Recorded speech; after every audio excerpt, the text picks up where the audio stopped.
Kinis, manipis, minsan, madungis, pero masarap. Mwah! I-kiss. Sexy time na. Sexy Mega! Ngayong unang Lunes ng buwan ng Marso, ipapaalala ni Sexy Mega na pwede ba tigil-tigilan na po natin ang pagpo-post ng March Be Good to Me. New month, new me, please be good to me. Ganyan. Tigil-tigilan mo yung pagsasabi na March Be Good to Me samantalang ikaw naman kasi talaga yung totoong masama. Ha? Tigil-tigilan mo yan. Hindi magiging maganda ang takbo ng buhay natin kung tayo mismo sa sarili natin masamang tao tayo.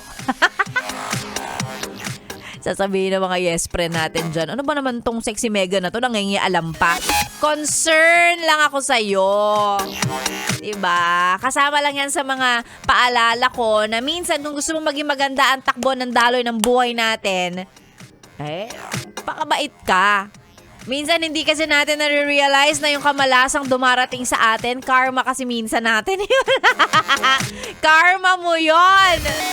Ikaw kasi. Ikaw at ang mga life choices mo. Oh, di ba?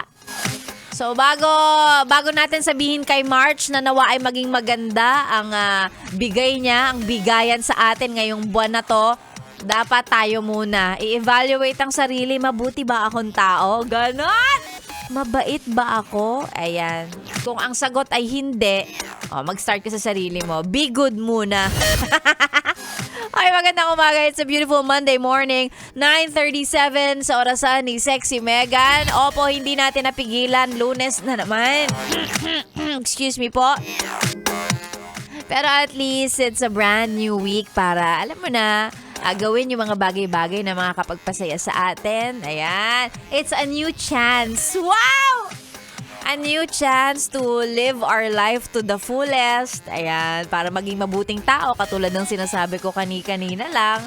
Ayan. Every gising is a blessing and every gising is a new chance. Wow! May pag ganon.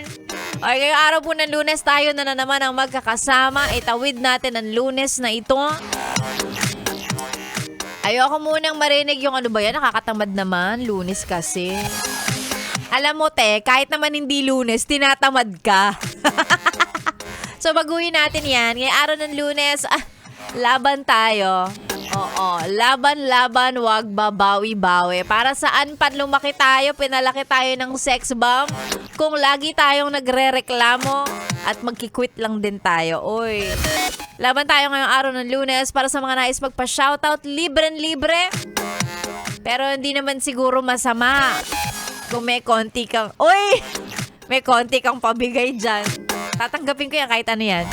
Ang mga pa-shoutout po ay isend sa ating Facebook page, DJ Megan Yes FM. Huwag ka limutang i-follow at i-like yung page na yan para dumami yung ano ko, yung kita ko. Tsareng! Nagmo-monetize. Ayan. Again, ang mga pa-shoutout po ay isend sa ating Facebook page, DJ Megan Yes FM. Follow and like na rin ang page na yan. Ganun na rin ang Yes FM Manila Facebook page. FB Live tayo mamaya.